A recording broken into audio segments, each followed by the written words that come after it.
Welcome to the Candy Shop Hand-Dyed Yarn Subscription Club.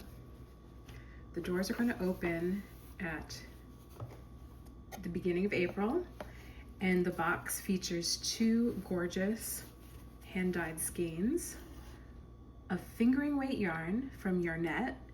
You can find her on Etsy, and the name of the color is Candy Shop.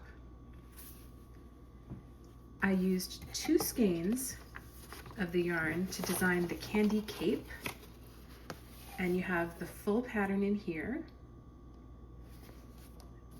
and then all the goodies from Pine Cones and Pearls. We have stitch stoppers for the ends of your needles, and we have a macaron stitch marker case from Billy and Ba, and inside adorable stitch markers also from Pine Cones and Pearls.